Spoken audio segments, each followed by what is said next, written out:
Well, g'day.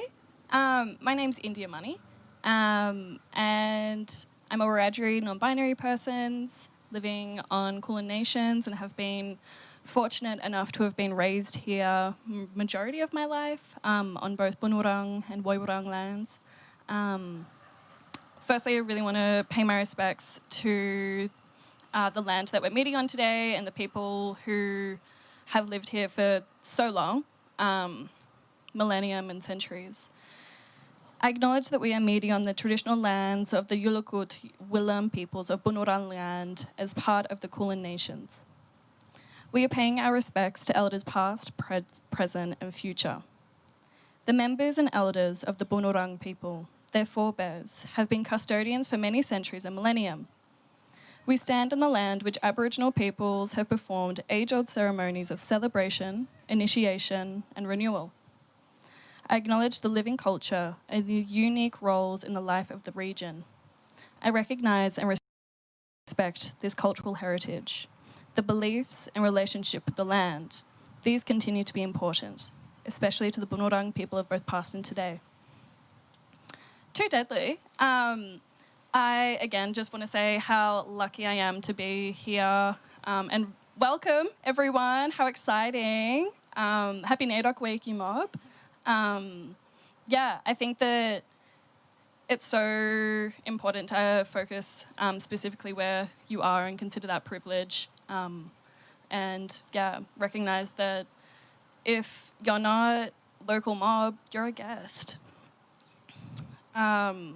So, welcome to Deadly Poets Yarn. I want to kind of create a space where I'm with two deadly people who are beautiful writers, and yeah, I feel very giggly to be here considering that Nika was one of my tutors at uni, and Evelyn is just, divine, such yummy writing. Sorry, I'm a little bit giggly to be here. But, so I thought I would introduce myself because I much prefer to speak to myself about myself rather than speaking about, spoken about. So, again, my name's Indiah Money. I am somehow still completing my degree, obviously part-time, it's been a while. I am lucky enough to be involved with a lot of deadly programs and events. If you or any of the viewers have read the interview that I did with Genevieve as part in conjunction with MPavilion, you'll know that I've been doing a 3-month residency writing. So that's been really gorgeous and really exciting. And again, very lucky to be in that space, especially during isolation. It was definitely a sight for sore eyes to see Gorgie Mum mob on the screens and just be able to connect to them and their creativity and, yeah, get to just, like, not talk white people shit, TBH. So it was very cool. Very, very nice.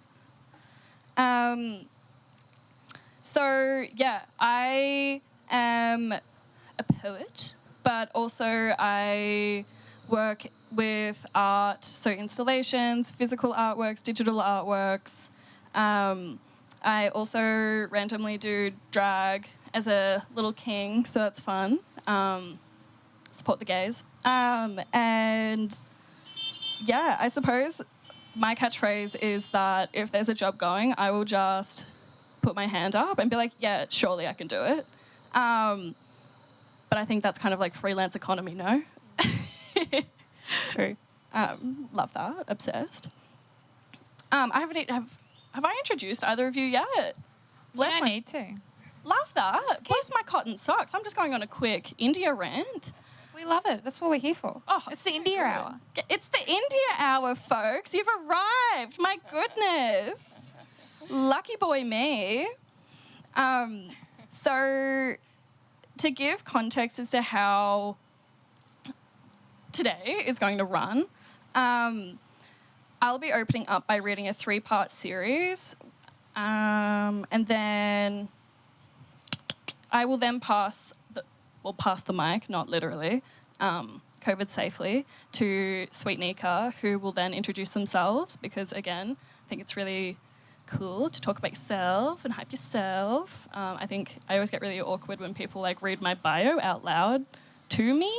So yeah, and then also from Nika, we'll then hear from Evelyn as well.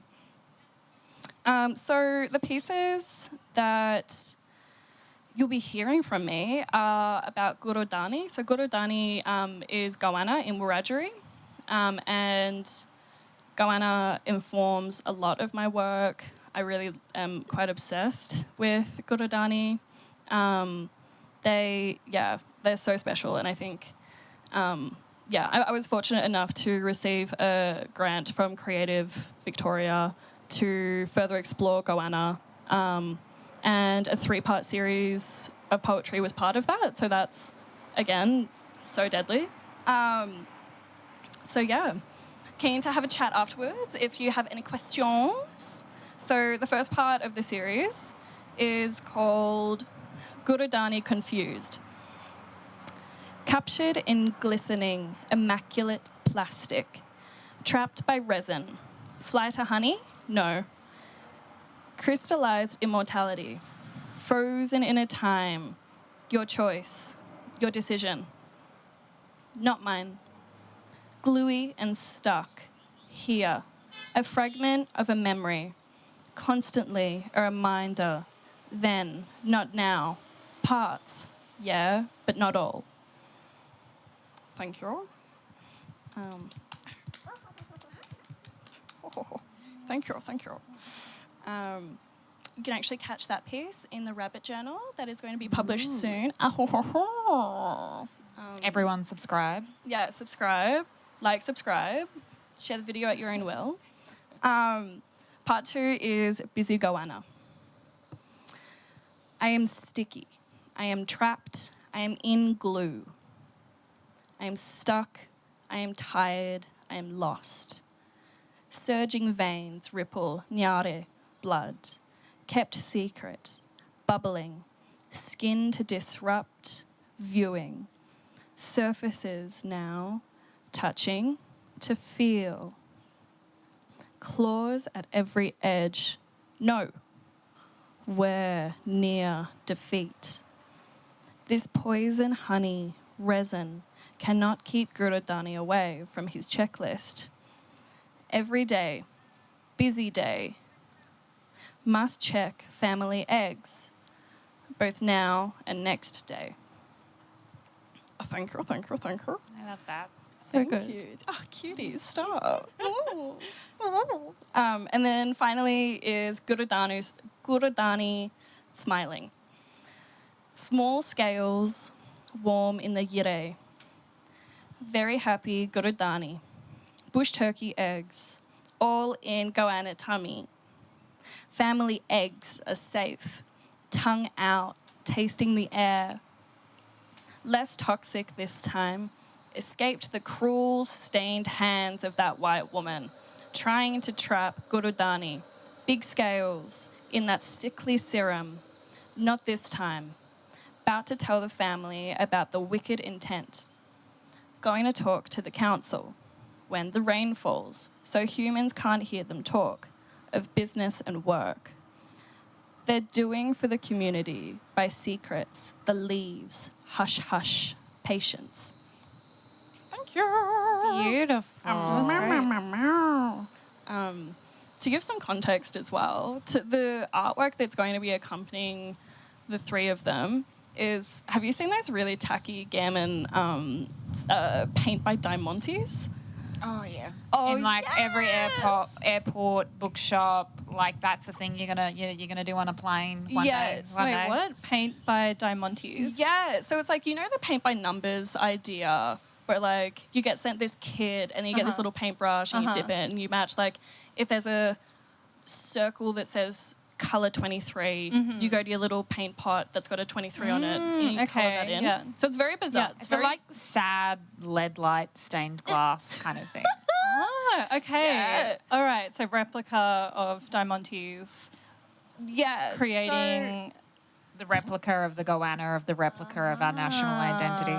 Yeah, and so then and I just think it's like such a weird like middle class white woman vibe to like have spent the lockdown just like doing these random like little Diamante glue Hoarding paints. Diamantes. Right, and just like Which are made out of all the good stuff. terrible Literally, materials. nightmare. Yeah. And so, yeah, the artwork is a big goanna in these Diamantes that's submerged in resin. Great. So it's like double. Yeah, so we're keeping the immortality. Layers. So, yeah, that's why there's a lot of like wet, sticky ideas. But yeah. It's a vibe. It is a vibe, I feel. But yeah, so it's a little bit more context. I feel like it can be a bit random hearing about like a very sticky goanna. I was just rolling with the sticky goanna. I needed no context from that. That was beautiful. Sticky goannas all the way. Gorgy mama, we love. Thank you. Dream come true. Well, yeah, so that's like my bit, so to say. But I would really love to hear what you have conjured up for us, Nika. Yeah. I've got way too many poems prepared. So Amazing. Sounds like the kind of thread I like to hear. yeah, be prepared. Never threaten me with a good time. This is great. Yeah, so I think I'll probably choose them based on this year, I think, and like where my interests lay, like beyond this year too. But yeah, obviously first want to acknowledge also Kulin Country that we're on today, which is very hot. One of those divine increasing temperature pre-storm moments that happen in Naarm or Birrarung every summer. So I'm Trawoolway, which is the tribe that are from the northeast of Tasmania, or Wiradjuri. And the hottest it gets there, I mean, things are changing because of climate change, but when I was growing up, like the hottest day you could have was about 25 degrees. So and zero humidity. So I've been living in Naarm for 6 years now. I came up here to do my honours degree, and I mean, I love this weather, but I'm still never ever like used to it. And yeah, I mean, as you were saying, like being a guest, it's kind of a reminder of that, where it's like, yeah, I'm not supposed to be in this weather. Absolutely. As much as I love one shoulder tops, it should always remain in fashion. But anyway, yeah, so my name is Nika Lehman. I've been here for 6 years and came up for further study, but I think what's ended up happening is that I kind of was actually able to find myself creatively in this city and find the people that I'd kind of always been searching for. So Naarm is a very special place for me, and it's been really difficult when a city is like so kind of it's the people that make your experience, and then having isolation this year has just been like, oh, we're all sitting in our little cubes away from each other, within reach but out of reach. Devastating. So this is the first time I've been out of my cube doing something semi-professional. So and first time without a mask. So this is exciting. Yeah. So thanks very much for inviting me, and it's definitely an honour to read and talk to both of you. I think probably what I'll do is read a poem I was going to do last, which is called For Katie West After Body Remembering. So Katie West is a Yindjibarndi artist. She makes mostly sculptural textile works. And I've never it sounds wrong, but consensually collaborated with her. She always makes art, and then I always end up becoming really obsessed with it and writing a poem about it to kind of process my deep obsession and gratitude for her work, which is so far beyond my own skill set. I'm primarily a writer, but I also really like documentary as a way of collaboratively telling stories, which feels like a black way to yarn and to pass stories on. And I'm absolutely not as skilled as Alexis Wright, who seems to be able to do that in the written form quite easily these days. But documentary seems to be, or non-fiction film is the way that I enjoy that. But yeah, to go back to writing poetry with Katie, she made a video piece called Body Remembering, and it's basically just a close-up of her hand on a grinding stone, really repetitively grinding. Maybe she's smoothing down the rock that she uses onto the grinding stone itself to make it this kind of like smoother oval shape that it is. It's kind of unclear, but it's a really long video and there's no sound beyond the sounds of this grinding and maybe a little bit of bird sound. And I was totally struck by it. And anyway, I wrote this poem, which would be interesting to have read without that context, but it's hard not to speak in context in relation to the world. Absolutely. Yeah. I feel that. Anyway, so I'll just read this poem. For Katie West, after Body Remembering. A very wide circle is drawn. Much later, a line. The earth is warm from the sun. The smell of hot rock is the same, here or there, with or without the line. Inside the very wide bowl, that circle, they lean on the side of a clay slope, to sit, to crack, to listen.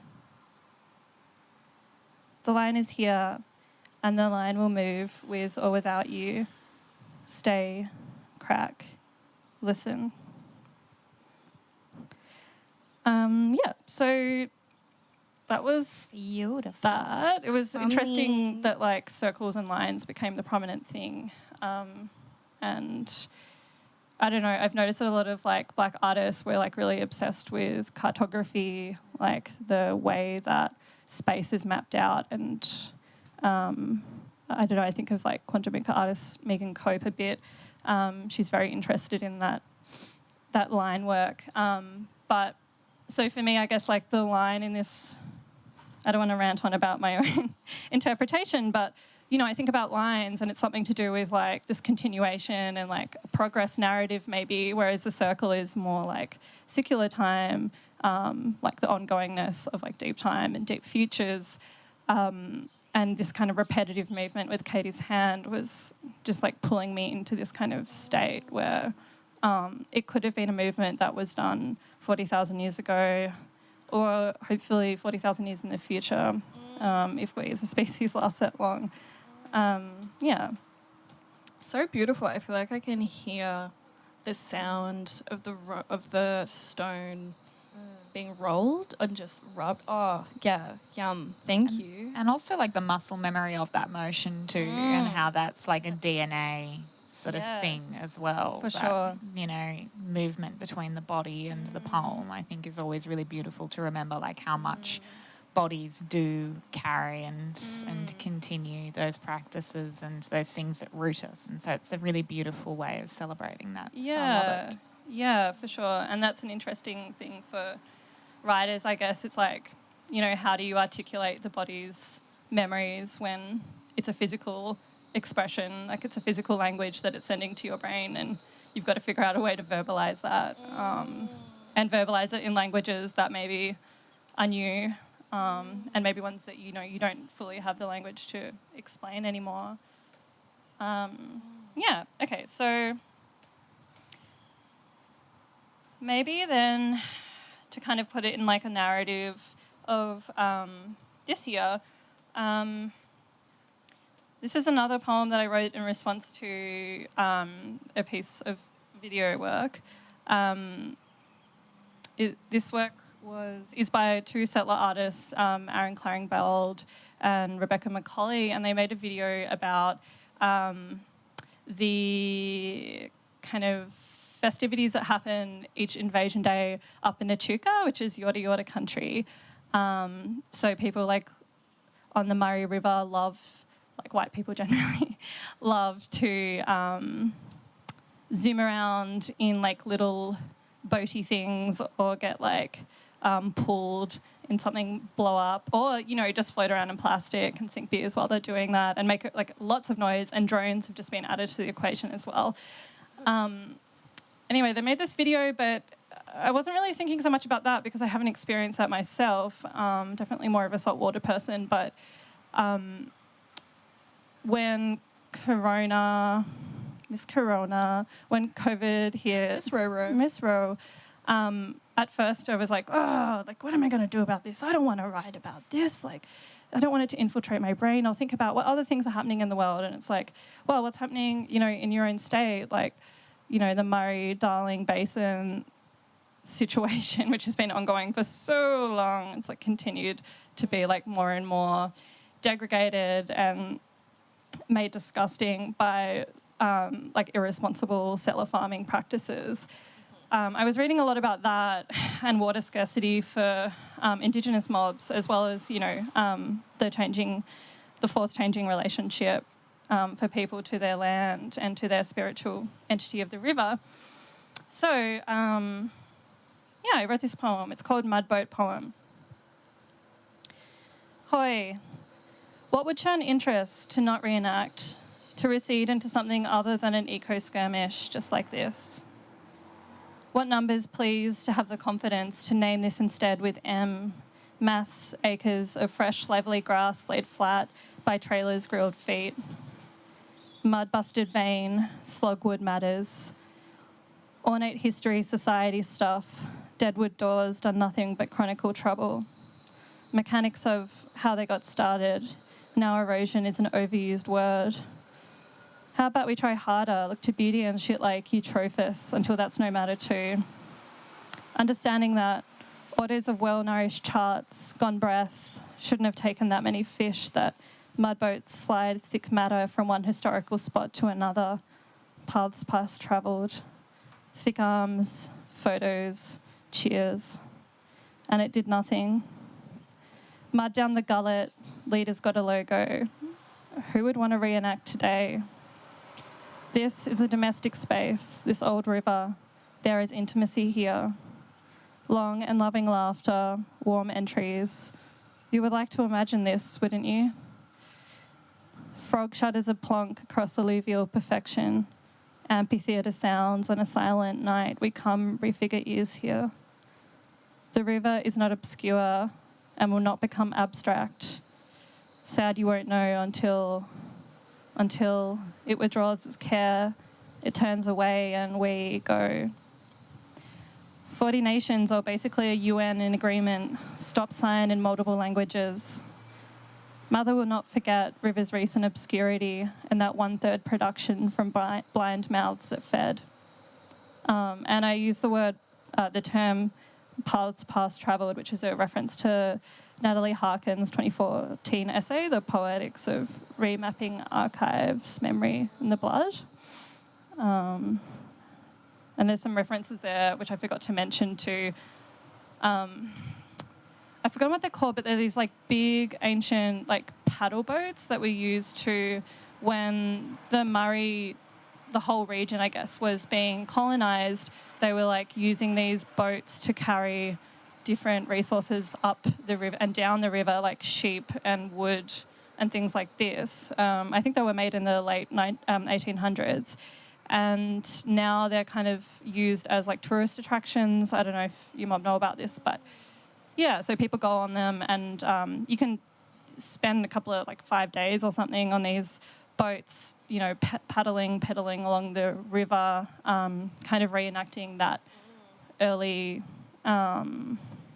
site of violence and acts of violence to the country. Yeah, and one of the images from this video that these two fellas made was this big paddle boat chugging forwards amongst the like ruckus of Invasion Day celebrations, and there's these people in like a blow-up donut thing, and they're kind of like getting caught into the like waves that this boat's creating, and it's just like total kind of white apocalypse moment for themselves, while the river's probably just having a bit of a laugh. That's so funny. Yeah. Like, just getting whirled up into their own shit, Into their own basically. mischief. Oh, I love it. Yeah. Okay, I will read one more. This one is coming out soon in Overland, actually. Through it was at the invitation of Melody Paloma and Toby Fitch to produce a poem. And this is the most recent poem I've written, and I think it could be probably the messiest and worst, which is like indicative of my state of mind. But it's also about like over this year just kind of becoming more and more frustrated about not being able to leave my state and go back to country. I think that living here in the city was always very much bound up in the fact I can go get on a plane and be home in Tassie within like an hour and 15 minutes or something. Yeah, so this poem is about that. It's called The Well. Just try and stop a mind rolling back from cooked fish in a clear horizon. Furthers up along the pier, just quick food and all these bodies blow on hot bones in bitter wind. Urban dykes befriend their scraps, naming loudly as they go. A rib in sheer ivory, a rib in sudden spike. Debased fish spirits, cosmetic insignia, city sky tonight. Bones fling out to silted Nam, to silver Port Phillip Bay. Unceremonious, my dykes feed translucent crabs that breed madly, now it is May. Old country discourse is further adrift. The Bass Strait well harks back. Muka Nipakawa, a well of ocean waves, and bones not yet with grave. Oh, my island and its silent rejections, my island and its returns. Like the great white that follows a too hot seal, I am going out and coming back. All Nipakawa to the island, a generative, not fully formed. Each view framed by Mukassing shore, a healthy snake made of mist, a mountain at the sea, a shell that waits in needled grass. Here they are, living the classics. I recall weeks of bed depression, hiding under blankets, reading the debates, whole PhDs written by Brits on whether we ate fish. So well studied and so well told. It takes art and isolation to stay here. I feel bad for my partner. With no utopia, there is just nostalgia. But there is always some fish left over. It is always on my behalf. Yeah, that's the final one. Beautiful. Yes. Oh, so good. So nice to sit in that as well. Oh, thanks. Yeah, the kind of poems are getting longer than they ever used to be, which is weird. It's hard to write long poems. I don't know how you guys feel, but I struggle. Yeah. I think it's that thing of like the question of when it's poetry and when it's prose in its length. But I mean, even looking at like Alison Whittaker's work, them's long, you know, but still so poetic and so beautiful. But yeah, I myself am quite a short poem person. But yeah. You dabble in the long poems, don't you? I do, and I think technically at least one of the things I'm going to read is fairly long, but I Fantastic. like to blur the essays of poem and the boundaries of poem and essay just for shits and giggles, really. No creative purpose behind it, just why not? Let's see if they stop me. Excellent. Divine. All right, well, I'm going to monopolise the attention now. Yes, it's me time. Yes, it's Evelyn Hour. Jingi Walla, my name is Evelyn Araluen. I'm very blessed and lucky to be here and to be sheltered by the Kulin Nations at this time. I am not from this place. My family ties are much further north here to Bundjalung Nation around Clarence River, but I grew up in the Hawkesbury. I grew up in Darug Country, and that's a place where I hold responsibility to, but I would like to not simply acknowledge the elders, the custodians, the caretakers who have cared for this time since for this place since time immemorial, and will continue to do so through every kind of reckoning that could be imagined on this place, but also to remember and remind of my responsibility here as a guest, my responsibility as somebody who is working in this country, working in literature and writing, to remember that our voices are not just our own, they are a part of long histories of honouring, of giving thanks, and of calling for accountability. So in this week of NAIDOC, we want to think about celebrating First Nations excellence. We want to think about the beauty and the glory of our culture and its strength and its survival.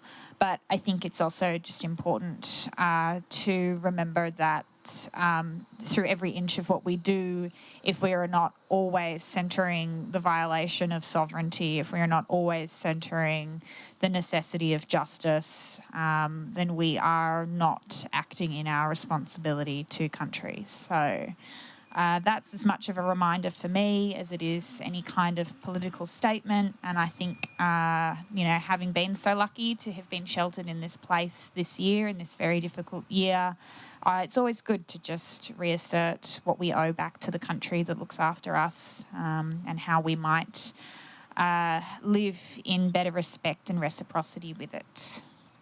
Thank you. So I'm going to read 3 poems. I am so blessed and so happy to be in the presence of these 2 incredibly deadly poets, and your beautiful work. Those are all incredibly stunning poems.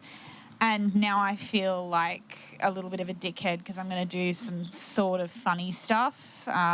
We'll see if it's funny or not. I think it's funny, but I've also been inside for 8 months, so... Please make me laugh. Yes, I need to laugh. So these are all poems from my book Drop Bear, which is coming out next year, which is just a kind of broader study of Australiana and kitsch and the kind of debris of national identity that we constantly have to wade through in order to assert our sovereignty and to assert our ongoing connection to our traditions, to our languages, to our countries.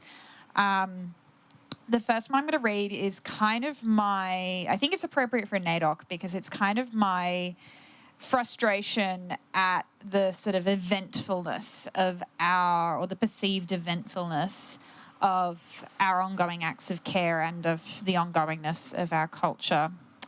So it's called Bread. They announced the end of the buildings where we might stumble surprised, unprepared into embrace. Your afternoon clear, my arse bare beneath my skirt, a city park uncompromised by memory or state violence. They announced they'd be closing down the city, but not the violence. They said it on the radio where I sat at my desk, my bits shaved for the pleasant unexpected. They announced the shift to purpose, to intentional attending. Say it's only a matter of time for the bush, the bar, for every external to collapse into privacy, excluding resource extraction. So now there's no soap left in the world, and all the poets have fallen into weeping. They're calling us up on the phone, asking for arguments. I have nothing for the paper, the anthology, nothing to make a moment to rally, just bread. Is it black bread, bush bread? Is it small business sole trader bread? Is it oppressed bread? I say it's not even sourdough because my starter grew mold. They want my anger, humble, righteous, noble, want black bread and roses, want to sell papers with my quote, my photo warm filtered, my crisis bread available for limited release. I want an afternoon with you. Stumbled surprise, no violence, no humble, righteous, noble, not even asking for much. And that is 100% a poem about how sometimes people are like, oh, can you give me a political statement? And it's just like, nah, man, sometimes we're just weird and horny and we live our lives and we can't always be political every day. Sometimes we've just got to rage against the machine. Yes, tell them how it is. Continuing the weird thing, the next one is from a kind of broader series of poems that are directly responding to texts and sort of these highly influential icons of Australian national culture. So some of this is found poems, some of this takes lines from Blinky Bill and Snugglepot and Cuddle Pie and, you know, D.H. Lawrence and such, but most of it's me just being snarky. So this one is called The Trope Speaks. The trope neatly folds conflictual narratives of national subjectivities and external politics into aesthetic production. The trope styles itself as the working class battler as it navigates economic, geographic and cultural displacements. The trope stages forbidding tales of estrangement and annihilation against the backdrop of a land fundamentally opposed to humanity and civilization. The trope feels a ghostly spectre haunting the land, but smothers it with fence and field and church. The trope offers an aesthetic hybridisation of Eurocentric and Aboriginal culture, wherein all that is fundamentally alienating to the white settler gaze is translated into jargon and misappropriated crypto-mythology. The trope cultivates themes of exploration, discovery, settlement and struggle which emphasise settler heroism and resourcefulness to assert a right to dwelling against the Unheimlich of the land. The trope plants graves in the pastoral scene and sees the flicker of white skin passing through the trees. The trope sucks at the long neck and tells you that you'll be joining the hunt tonight.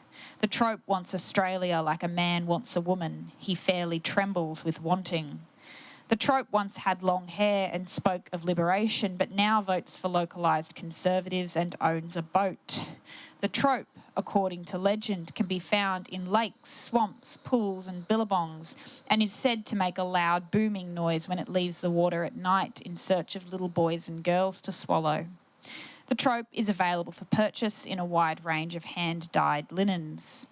The trope sleeps in a homestead built over bones.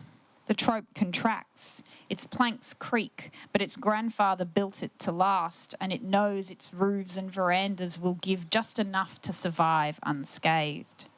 The trope thinks every tree is a ghost gum. The trope has run and run for miles to get a bottle of eucalyptus oil from Dr. Owl. The trope sits on a solitary branch, white and stark against the sky, and has a gun. The trope says, hadn't we better turn back now? It's getting dark. The trope imagines myths, imagining myths, imagining myths, imagining myths. The trope caresses you tender in the public bar, traces its sweaty hand over your brown skin and drags its fat tongue across your neck. The trope doesn't love you. The trope doesn't even know your name. The trope will meet you on the road and you must kill him. That's a long poem. Oh, that Sorry. was so good. So good. Thank you. Just such, a delicious amount. We've all lols. read those tropes, though. Yeah, so Yes. familiar. So familiar. My God. It was weirdly fun to try to conflate some of them together, but the trouble is with that poem could just go on and on and on because Right, yeah. they're a resourceful bunch. I'll give them that. One of the kind of inevitabilities of writing poetry and spending 8 months in lockdown, particularly when you're away from your home, you're away from your country and your family, is that you write a lot of pretty sad stuff. One of the ways that I've kind of consoled myself through the year has been to try to write sort of promises to all of the days that I am not currently getting to live in the way that I want.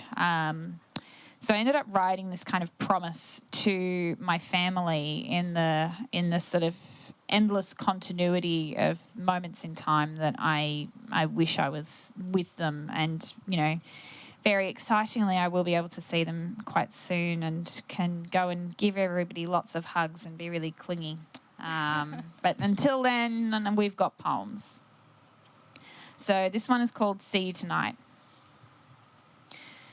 We're losing light now, but never rhythm, spilling between house and yard. Mum's got her feet up and I'm making that curry you all like. Dad's in the shed, but he'll hear if we call. The sky burns vermilion behind the gums stretching from our trickle of South Creek, a corella keening in its hollow. Every night is this one. The same sun browning our shared limbs on its way to sink over city that's too far for us to care. Take long walks, play with the dogs. Tell me how was work after I scream at you for stealing my shoes again. Did you see that big roo coming in? Heat rising from the scrub. Go look at Mum's new quilt. She used the red blossom print you liked. At the table, tell the one about finding the owl in the van. Remember those white gums across from the old house. We always said we'd swim the dam one day. You play bunyip, I'll be drop bear. Your arm still hurts some nights from my bike. So do my dreams. If all we get from history is each other, isn't that plenty? I hope this living is long enough for me to bathe your children, to brush their hair. I'm saving them that book of bush songs, those gumnut onesies. Cicadas wail to the moon watching us above silhouettes. Didn't she ever tell you that one? It's all good. I will. I will. I will. We all miss our families right now a lot, don't we? Yeah. So warm. But we get to see them soon, hopefully. Yes. Really soon. Really, really, really soon. Absolutely. Talking about I hope to just thinking about the babies, and I hope to be there. Yeah. It just makes my heart so warm thinking about the future kids that will be in the life, and like my sister has anyway, just big discussions of children and how much like I already love these unborn babies and like Evelyn, it hit different. It's been a year, guys. That poem is just not going to... people. If we successfully all repress the trauma of 2020, that poem is just going to feel, like, overly sentimental and, like, really clingy. So let's hope that poem becomes redundant. I hope not. I hope not, because I think, like, in 10 years' time, how divine to have your nibblings. I don't know, nibblings is such a bizarre term, but I'm kind of vibing. I'm trying to get around it. Nibbling an ankle, I'm like, yeah, okay. Yeah. Your sweet nibblings will hear that and just feel so loved and wanted and cherished. Hopefully, or they might just think I'm weird, you know. I mean, a bit of spicy both, no? Poets are always going to be weird. Yeah, absolutely. But also we're really normal as well. Yeah, just keep really saying that. Yeah. Also, Dragonfly came in to listen to the last two poems of yours. And Dragonflies love deconstructing tropes. They're really into that. That's their whole bit, actually. that's the bit. Thanks for joining us. That's the bit. Finale. Dragonflies. Yeah. But so nice. Maybe it's because do they even get raised that much in Australian tropes? Like, what is the role of the dragonfly? I feel like it's always other winged things that take centre for dragonfly. There is some, like, really beautiful botanical illustrations. And this is the thing of, like, understanding our history of, like, literature and art and storytelling and, like, understanding how much we're pushing against these colonial variations. It's not to say that, you know, some of these pictures and illustrations, they are beautiful. They tell a beautiful story of, like, how a place and all of the creatures of a place can be seen and respected and appreciated. But it is also something just deeply mixed up in really horrible, you know, violent, extractive ideas of the gaze and exploitation and things. So the dragonfly in Australian art is always just like this aesthetic thing. There's no connection to its stories and to its histories. And you're right that, like, there's probably a bit more for the butterfly, but they're treated as, like, just replaceable. Like, so much of our, you know, flora and fauna is just about what's perceived as stylistic, as opposed to, you know, where they individually come from, what stories they are a part of, and how those stories join together. So yeah, and what their presence and absence means. yeah. Absolutely. So when you made that, or when you're making that goanna and you're talking about putting it in resin, I guess I was also thinking about like I don't know, I guess it's like zoological, but that, you know, that collecting pattern of capturing something in glass or resin, which is also like a tourist thing that, you know, you can like buy like a scorpion or whatever. Were you thinking about that? Yeah. So it's this, I was kind of playing on the idea of like this cursed sense of immortality where it's like, so there was a few layers, one being the colonial gaze in thinking that First Nation peoples don't exist and can't, it's hard for like First Nation mob to like coincide with modernity. And just like this idea of contemporary, I don't know, I'd done a few readings, I think, and I was really like riled up about contemporary modernity and just like what it means to exist. A little bit of existentialism for you, but yeah, and so like with this gaze, this idea that it is like this perfectly kept museum piece that is permanently behind the glass, and this, but also like it is made with plastics. The entire piece is plastic, and that's just, for me, that speaks for itself. But the fact that it's like a mining country, the plastic is such a gross white thing that has happened, and yeah, it's all fake as well. This, Including the news. yeah, Fake news. fake news. We're done. Yeah. And so yeah, I think playing with those ideas, and then I don't know, I think I wrote an essay for it. It was very exciting but very sad, but yeah, it was a vibe. But yeah, I'm not stoked, but I'm glad that was kind of translated to a degree and able to be like seen, this idea of like a tourist purchasable thing to take away from that space as well. Yeah. But also, like, you know, we are bereft of so many ways to like give honour and respect to things that have been taken, like by museums and by, you know, this tourist industry as well. Like, you know, you see these really long histories of that extraction, and we come from cultures that are not afraid of decay, and they're not afraid of the ephemerality of things, because we know it's all cyclical. Sure, like yeah. we don't need to freeze, you know, a replica goanna or a body of a goanna, because we know that goanna has laid eggs. We know there will be more goannas. We know that is a part of like a continuous history, whereas the West is so hell-bent on its own annihilation that I think they are just desperate for fossils and relics and things. And I think that like what you're speaking to there is also like very true in terms of Western ways of memorialising more generally, like monuments to people. So one of the things that I'm always thinking about is the stories of people from Lutruwita who came up and came to Port Phillip Bay, as it was called at the time, and 2 countrymen were hung when they were 24, and, you know, they were born into frontier violence, and that you know, their lives ended up here. And there was recently a monument put up to them, and the artist that kind of won this public art commission is Indigenous. They're not Tasmanian, but they're Indigenous. It's Brooke Andrew, who's Wiradjuri. But it was really interesting thinking about like what's an Indigenous memorial, because in the same way, like our burial practices are also extremely organic, and we're not afraid of that passing. You know, like people will go through their process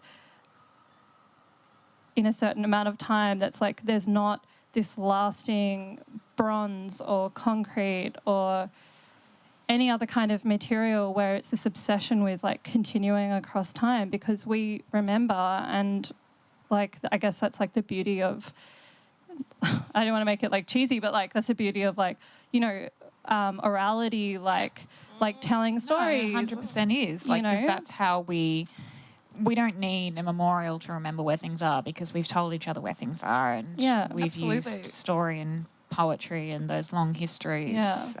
They are longer and more permanent than the fossilized resin, resin ancestors sitting in a museum, and yet these traditions are not. I don't think they're appropriately respected even to this day. And like these sorts of conversations and yarns and things, and good on MPavilion for encouraging this kind of stuff, because I think it's really important, particularly in a year in which we have lost our opportunity to speak so directly to each other as we would. Absolutely. Sure. It's important that we make whatever opportunity we can to work with our own capacity for record keeping and in our own traditions and styles as much as we possibly can. Absolutely. I think on that, things that like are conjured to my mind are so I'm a bit of a wanker and live in Fitzroy North. And I'll never forgive you. I know, me neither. Oh my god. But at Eddie Gardens, they took down that weird colonial gammon statue, and then replaced it with a worm. Like they put a golden worm there, and that just blew my mind. Like the Caucasian. We know what'll please the natives. Right? I'm like, damn, yo. They like worms. Damn. We love worms. Like, thank you so much. Like, I was just so frustrated. I was like, if you need something, like, what? Like, I just couldn't fathom, like, no elders shown, like, no, I don't know what that was all about. And just this worm. And all these white women were like, oh my God, isn't it amazing? Like, the unspoken heroes of the world are worms. And I was like, whoa, No disrespect to worms. Oh, We love all you. highly value worms, but it is another indication of where we do sit on the ladder. The colonial ladder and chart of importance. It just blew my mind. So, stay woke, Fitzroy North. Divine.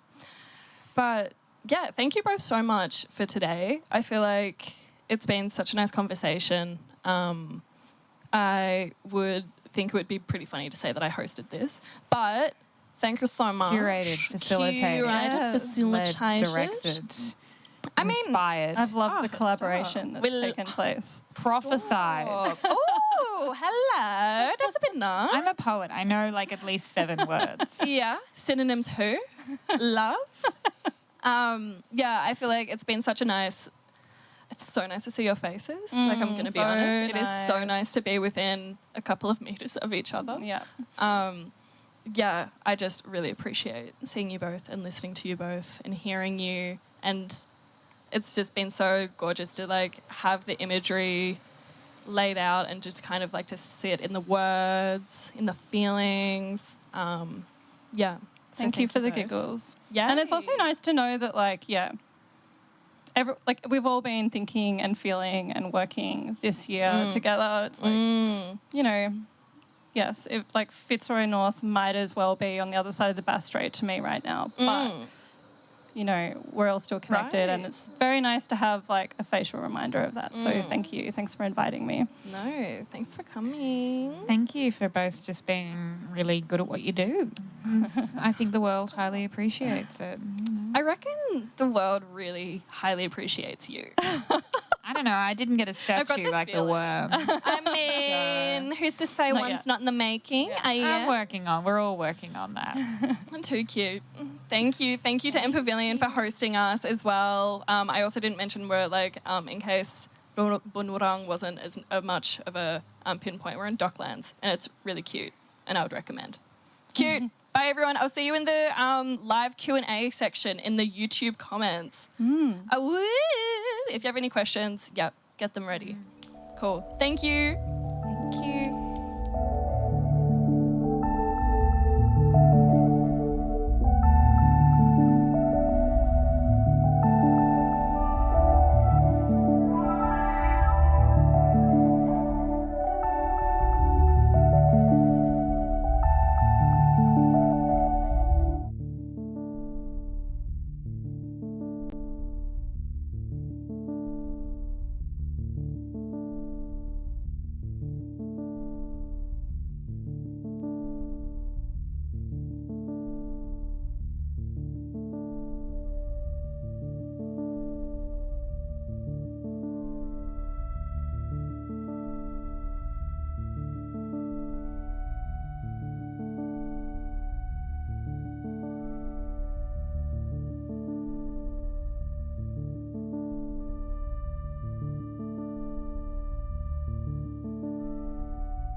in which I'm situated, as I also can't speak to my own as much as I can to the people here, just for location.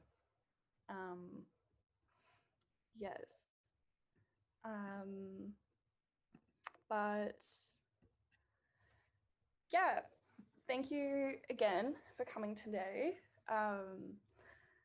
I'm so excited. There are so many fun questions to answer. I'm going to be taking it at my own pace, just as, you know, we're here for a chat. We're here with a cuppa. I also have my little Saturday morning cuppa. So it'll just be me today. I should also say, I'm the guy. It's the India hour, as said in the show. So I'm going to start off with the question of, what are the biggest influences behind your work? A lot of my work, I think, kind of came. It's interesting. I think it also relates to some another following question, but I'm going to reel it in. It is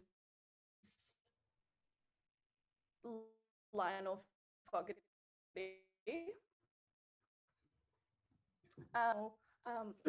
This is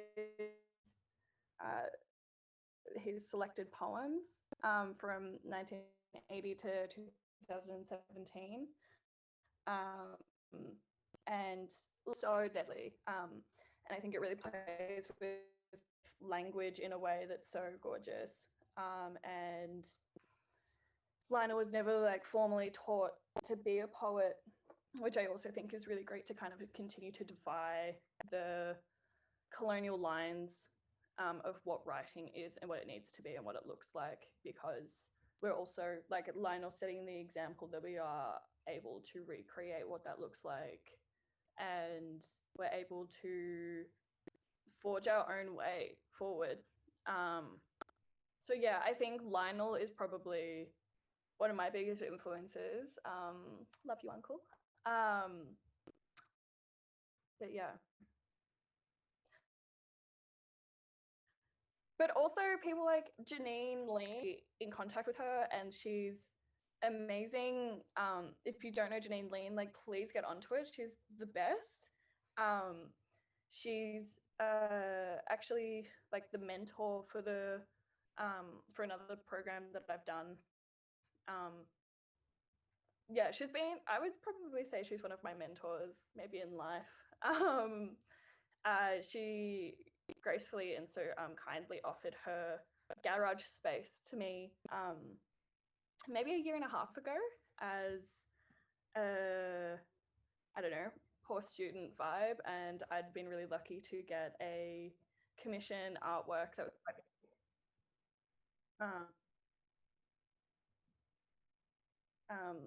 a lot of commission artwork, this big commission piece that was in the garage. And so I've just set up this whole area and basically took over her downstairs area. And she would bring me cups of tea and we would have really great yarns.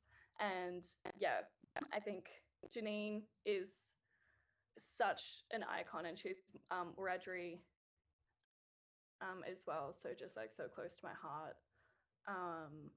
Yeah, I love her so much. If you don't know Janine Lean, I don't know what you're doing. I actually have a book of hers here.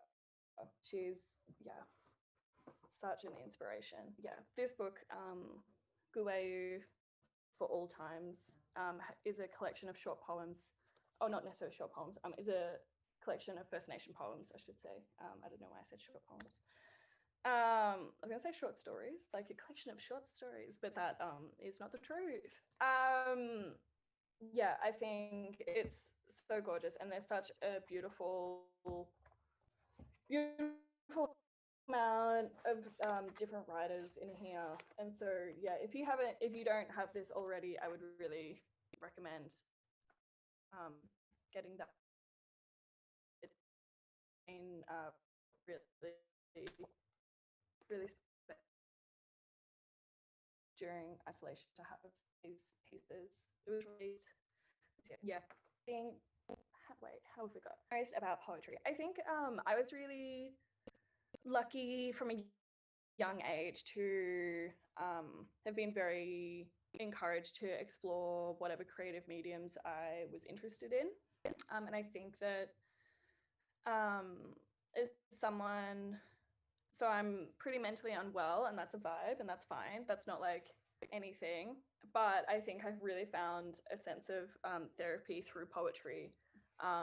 As when I was younger, I didn't even know that you could go like see a therapist and it would be like fine. I don't know.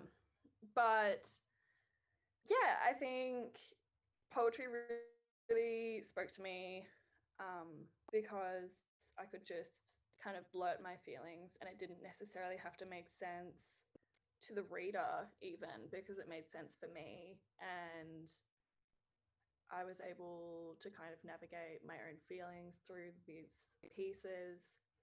And they were really grim, like don't get me wrong, like it was very like I don't know, heartbroken 15-year-old, or like pretty depressed 15-year-old being like, oh, life sucks, it is like a crackling fire, or I don't know, just like, I wouldn't say it was very like good poetry, but I think that it really did set me up to kind of have those foundations of having an experience of practicing that as well. Okay, so another question. How has it been creating poetry during isolation and lockdown? I'm gonna be honest, didn't do a lot of it. I felt like it was pretty hard because it felt pretty straining, because I was really exhausted for all of the isolation. I felt like I was like constantly trying to claw my way through, you know, just getting through it. But at the same time, like that's from such like a privileged point of view, because I did have like my beautiful room, my doggy, my partner. I had financial security, so like I don't know. It was hard, but I feel like I'm pretty happy with the Wiradjuri series, because that was all done during isolation, COVID vibes, and yeah, I think it's really cute, but I think it kind of speaks, as you just saw, it speaks louder than it just like it's the physical words. I think they kind of like share a message, which yeah, is nice. Yeah. So what is most challenging about being a poet? Look, it's a pretty chill life, I'm gonna be honest. I wouldn't, and because like I, like many Indigenous peoples, multidisciplinary, I would necessarily, I don't know, I feel like a bit of a goose whenever I say like, I'm a poet, I do poetry. Maybe it's like the stigma, that's kind of funny. Like I feel like I'll tell people that I'll do like poetry who aren't really into poetry, and they are like, oh, okay. When really it's just, I don't know, I feel like it's a scene, you know? Not that it actually is, you know, like I think that's like a self-prescribed thing. But yeah, I don't know, I think it's silly. I think hard part about being a poet, challenging, I don't know, not much in my opinion. I think people kind of think that you're a bit of like a soft boy when you say you write poetry. That's kind of funny, but like I'll lean into that. I am a bit of a soft boy to a degree. Cool. What do we have next? How did I get into writing? So yeah, as previously said, I think I used writing as a form of therapy when I was a teenager, which, you know, there could be worse things. It was good. It served a purpose. It was very useful at the time. Like, should have I been seeing a psychologist? Like, probably. But look, here we are now. Everything's good. Yeah, I think I was really inspired. I really loved reading poetry. I was a bit of a nerd that really loved reading. My ADHD makes it a little bit harder for me to read as much as I used to. But yeah, did love that. What other artists am I reading right now? So yeah, as I said, I think I've been reading the collection of poems which just have, I feel like I should like read out some of the names that are in here because it's so deadly. So we have Dr. Janine Lane, PhD legend. I love you, Janine. Love you. Lorna Munro, John Mookberg. Evelyn is in here. Hello, Evelyn, if you're watching. Matthew Heffernan, Yvette Holt, also deadly. I was lucky enough to have Yvette in an exhibition that my beautiful friend Piera and I co-curated at the beginning of the year, which feels like about 6 years ago somehow. But goddamn, that was a while. So Yvette was in that, and so was Nika actually. So yeah, a sight for sore eyes if you want to go look online. But yeah, I love to see that from Yvette. Paul Collis, Ali Cobby Eckerman. Oh my God, there are so many mob here. Okay, maybe I cooked it. So Lionel's also in here. Ellen Van Neven. Ellen is deadly. Yeah, and also a queer icon. Love you. Yeah, look, okay, I overestimated reading out things. Stiff gins are in here. That's really funny. Lit. I love that. Yeah, look, there are so many deadly mob in here, and if you're not reading it, I don't know what you're doing. So get on to this. This has been really nice. I've also really enjoyed, because I was out of the practice of reading because of just like, I don't know, being depressive hours stuck in bed for a long time. I really wanted to get like into some short stories to get me back on the ball. So I went over to Mangala. Wait, how embarrassing. I can't remember. Yeah, Magabala. So I don't know. I feel like a bit gammon. So this. I don't know. Am I even backwards? How embarrassing. Okay. Anyways, reading the Yinti 3-part series. This has been really sweet. And it speaks to the story of a young boy up on desert country near like Empardaway or Pintupi, and I think it actually references Pintupi, and it was really lovely. I really recommend this. It was I actually read Yinti's Desert Dog in one session of a couple of hours, and that was like, it was maybe like an hour or two. It was really nice, and I feel like really helped me kind of get back into the zone of reading. Dun dun dun dun. What do we have?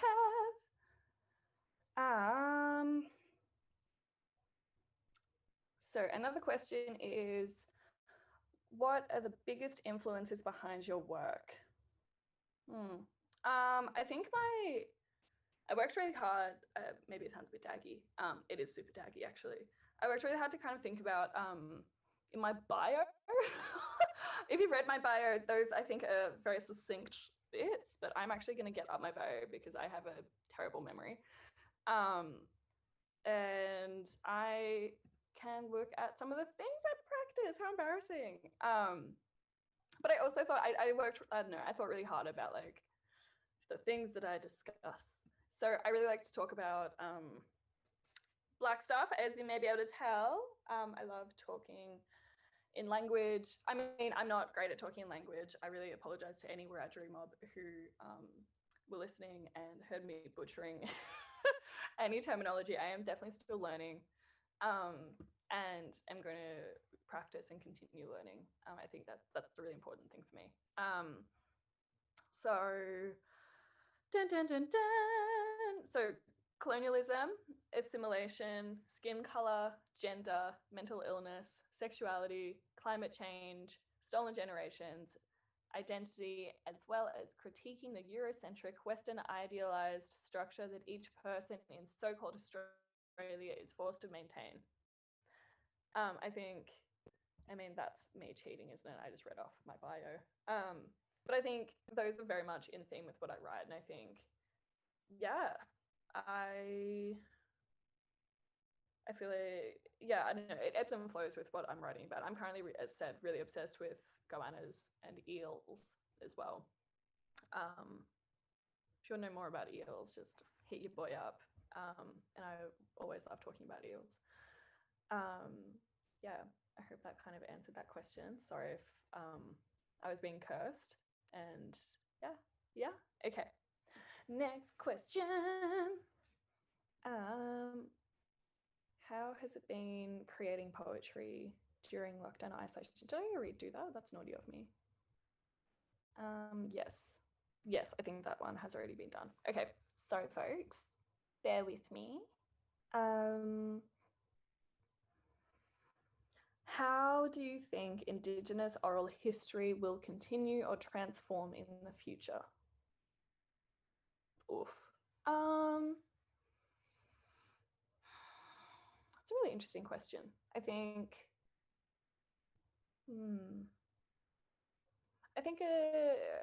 oh God, I really want to sit on that. That's a really good question. I really like that. How do I think Indigenous oral history will continue or transform in the future? Look, I think not always oral. I think so many people, so many mob are storytellers, and so many mob do love speaking.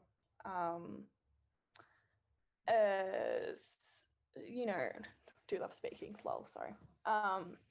Do really love to share stories and share culture within mob, and also, I think, I don't know, I could kind of get a weird academic on this, but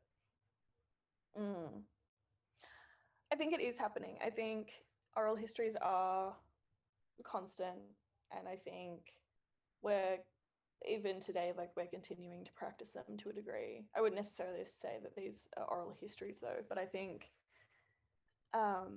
referencing what Nika was talking about in Evelyn is that some things are just in our DNA, and I think storytelling to a degree is one of them, but conscious that accessibility also plays into that. And yeah, wow, I'm really into this question. Sorry, I feel like I look a bit spaced, but I'm vibing. I'm very much vibing. I think it is transforming, and I think that we're able to adapt, and we constantly do adapt, and mob have always adapted and will continue to adapt. Yeah, we're deadly. So I think we're kind of learning, well, I don't know, maybe I'll speak for myself personally. I'm learning these stories, and I'm learning my histories through oral form, and trying to look at them and kind of renegotiate with the screen that I'm reading off a lot of the time, what that looks like, and what that means to me, and how previously oral stories are now being transcribed, which is really interesting, and not in our culture. But also again, accessibility. So I think that is also a form of adaptation. I really want to sit on that one, but I feel like I know I don't really get a part 2 Q&A live. Hey, so yeah, I'm gonna sit on that. I think I tried to answer that, but not be vague. But I think I was vague. I think we're doing that. I think we are transforming things orally, and we are doing things that are really deadly, and we continue to talk about even reclaiming language. Wiradjuri language was claimed to be a dead language a few years ago, and now then, yeah, it's been pretty reclaimed. There's a app that is like a dictionary, and there's also classes and TAFEs classes and a series of other things that have meant that we can reclaim that. And I think that kind of speaks to adapting and kind of reclaiming and taking up space, which is very cool. Yeah, I'm gonna leave that there. Is that okay? All right, you can, again, everyone is welcome to message me on my Instagram or whatever afterwards if there are any more questions like that, because I think it's really cool. I like. Thank you for asking that. Okay, what do you experience when you've completed a piece of work? Do you feel like you've reached a point of completion, bless my cotton socks, of complete, yeah, cool. Or do you feel like your works are always in progress? Great question. I am very adamant on the idea.